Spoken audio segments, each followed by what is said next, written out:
Happy New Year to all of you. Today I bring you the 1946 Nikkor 5cm f2 Leica screw mount lens. This follows my review of the new Voigtlander Helier Classic 51.5 as a vintage alternative that also fits Leica bar night cameras. Hi guys, Matt Osborne here from MrLeica.com. This video will cover the lens spec, how to use the lens, a comparison test to the price and give you 3 tips. I'll then say whether or not I recommend this lens, and to finish I'll give you some alternatives. Stay tuned and let's get into it. Okay, so first, lens spec. The Nikkor 5cm or 50mm f2 lens is no ordinary 50mm lens. Unlike most 50mm vintage lenses from that period that only focuses close as 0.9 meters or 1 meter, this lens actually focuses to 0.45 meters, twice as close as nearly every other vintage 50mm lens, rangefinder lens, and as close or closer than even some SLR 50mm lenses. The design of this lens means it is rangefinder coupled from 1 meter to infinity, but then you'll see a red scale or red font from 0.45 meters to 1 meter. When you're focusing this lens between 0.45 meters and 1 meter,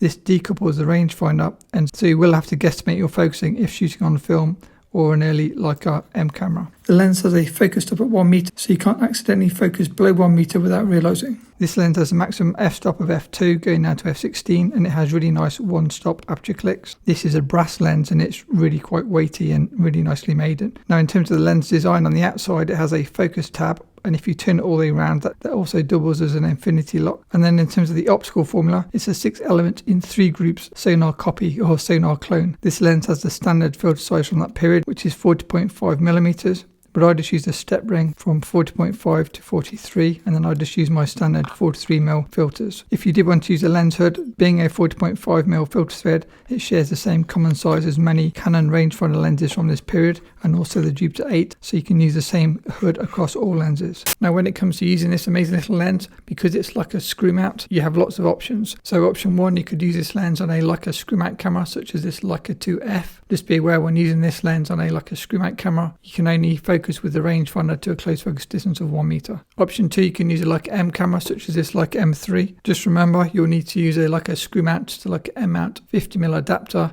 Here is an example photo shot in Romania with the Leica M3, the Nikkor HC 50 f2 and Kentemir 400 film. Option number 3 is to use a digital M camera, such as this Leica M240. If you're using a Leica M8 or Leica M9 without the live view or LCD display, you can only use the rangefinder and focus as close, as I said already, to 1 meter close focus distance. But if you've got an M240 or say an M10, you can focus with live view, and now you can focus as close as 0.45 meters. And then the second option is to use a EVF. So then with the EVF on the top of the camera, you can now focus this lens throughout the focus range. So that's my preferred setup using the Leica M240. Here's an example photo using the M240 and the Nikkor HC 50mm f2. And then the fourth option is to use a mirrorless camera. This is the Leica CL APS-C mirrorless camera. I've used this lens the most on the Leica CL because I just love the compact size, and I love the fact that I can focus to 0.45 meters without needing any kind of special adapters. And then for completeness, you can also use the lens on a full frame mirrorless camera, such as this Leica SL, but also you could use a Sony or whatever camera you prefer to use. See, the benefits of using full frame cameras is you get all the nice bits in the edges of the frame, where these older lenses tend to be sharp in the center, and then the fall off's quite nice for say portraiture. Talking of fall off, let's look at some example photos. So as you can probably tell from the bright conditions, I shot this before the dull grey wet winter months, and so we had some flowers in the garden, so it's great for kind of testing bokeh. So first, this is me testing the lens at f2, f2.8 and f4, and you can see the change in the bokeh structure and how the lens really starts to sharpen up quite a lot in the center. This lens is sharp enough for me at f2, but it does get sharp in the center at f2.8 and then considerably sharper by f4. If you want sharpness going towards the edges, I'd shoot at 5.6 or f8. But for portraits, I prefer the fall off and shooting with a wider aperture. If you saw my last video, you saw the Jupiter 8 next to the new Voigtlander Helier 51.5. So here's the Nikkor next to the Jupiter 8 to give you an idea of size. I didn't include the Helier for this test, as I've just obviously done a review on that. So I just compared the Jupiter 8 versus the Nikkor versus the Canon. Now before we look at the photos, what's the difference between these lenses? The Jupiter and the Nikkor are both sonar design. The Jupiter 8 being extremely lightweight and the Nikkor being really heavy. The Canon is somewhere in between, probably similar in weight to the Nikkor, but the Canon only has a close focus distance of 1 meter, which is the same as the Jupiter, which makes the the Nikkor kind of potentially the preference. This is the special one of the three in terms of it does more than just the standard lens. In terms of price, the Jupiters are the cheapest, maybe Canon second cheapest, and Nikkor. I'll get to prices at the end of this video. And then in terms of image quality, I shot all three lenses at f2 at 1 meter distance, and from my results the Jupiter was the most contrasty and the most saturated, and the Canon was the least contrasty and the least saturated. For me, I preferred the results from the Nikkor to the Canon, and I think sharpness they're probably quite similar.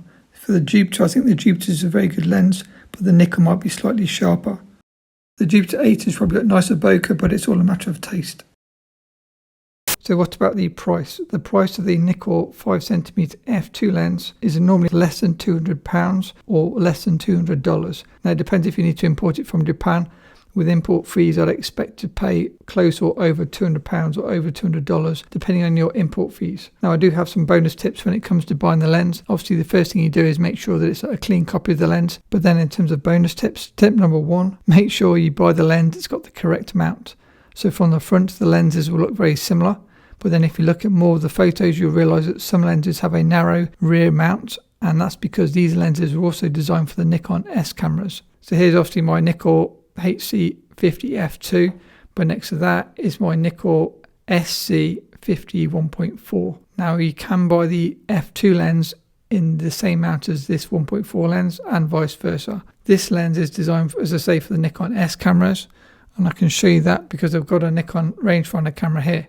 So this lens belongs to this camera. So this is the second way you can enjoy this lens. You can buy yourself a Nikon S rangefinder camera and then use the 50 f2, or in this case the 50 1.4 on your Nikon S rangefinder. These cameras are really beautiful, but I do find the rangefinder patch better on a Leica M3. Talking of a Leica M3, here's one I prepared earlier. One tip I can give you is because the S mount lenses are normally less desirable because they won't obviously fit straight onto your Leica, you can normally get those at a discount. Then if you then buy yourself a adapter, if you can find one, this is an Amadeo Nikon to Leica adapter, which I've done a video on, you can then mount your Nikon rangefinder mount lens, i.e. Nikon S mount lens, onto your Leica M camera. So there it is now mounted on my M3 via an adapter, and this is a really nice setup. I'll do a full review on this lens, so feel free to subscribe so not to miss that. The advantage of buying the screw mount version is you get the close focus ability. The lens designed for the Nikon S mount has got no helicoid, so this will not focus closer than a standard 50mm lens. I've got the all chrome version, which is said to be the slightly cheaper version. There's also a black ring version, which is said to be more expensive or more valuable. I think that's the later version. You will see the prices of these lenses vary quite a lot because it depends on the condition as well as which version it is. So just because it's a black band doesn't mean it's going to be a better lens than a chrome band, because I believe the optics are the same in both. It's just cosmetic. And then the third bonus tip, if you can't find a good price on this lens by trying to buy the lens on its own, search for a Nikkor 3S camera. Now this camera is obviously a Leica 3 Barnack clone camera, but it was supplied with the Nikkor HC 50 f2 lens. So if you search for this on eBay, you can normally get this lens on this camera and get both the lens and the camera for maybe $400. That tends to work out cheapest. It depends on whether or not you want a vintage camera. Tip number 4, if a lens looks too cheap, there's a good chance it's the auto version. If it says Nikkor HC auto, that will not fit a Leica rangefinder camera, and it's for Nikon F mount. Okay, and so the important bits, can I recommend this lens? Yes, I can absolutely recommend this lens. This lens is very small and compact. It is very solid and well made. It's a sonar design, so it gives you really nice rendering, and particularly nice for portraits and kind of the work that I do, as you can see in some of these images I'm showing as we speak. And I think the main selling point, it will focus as close, as I've said a million times, to 0.45 meters. This is really uncommon on a vintage lens. Now there are some alternatives to get a similar effect. The option 1 is buy the Nikkor and then close focus and happy days, as we've discussed. Option number 2, you could just buy a Jupiter 8 or a Canon 50 1.8 or any other similar lens from this period, and then choose a 7 Artisans close focus adapter if you're using a mirrorless camera. So this is the LTM version, which I use on the Leica CL and the Leica SL. But if you say a Sony shooter or Fuji shooter, I'm sure you can buy the equivalent to be able to close focus on your own cameras. So you don't need this lens if you can use a close focus adapter. and then use an alternative lens, because with a close focus adapter you can focus these lenses as close as this lens. The main advantage is if you are a M shooter rather than a mirrorless shooter. If you are like an M shooter, this is one of the few vintage lenses that you can use, because you can't use close focus adapter on an M camera. And then two other options that come to mind would be something like the Leica Summicron 50mm f2 DR lens, which focuses, I think, again to 0.45ish meters. Then your third option could be the Leica LMR 50mm f2.8 with its close focus adapter. If you enjoy learning about these vintage lenses and which lens will best suit your own camera, make sure you smash the like button, and then I'll know to do more of these vintage lens reviews so you know which lens to buy. And with that said, if you're not yet subscribed, make sure you subscribe, because I am doing monthly giveaways and the first winner will be announced at the end of the next video, so stay tuned for that. Thanks for watching. PS, as always, a massive thanks to my patrons. Bye.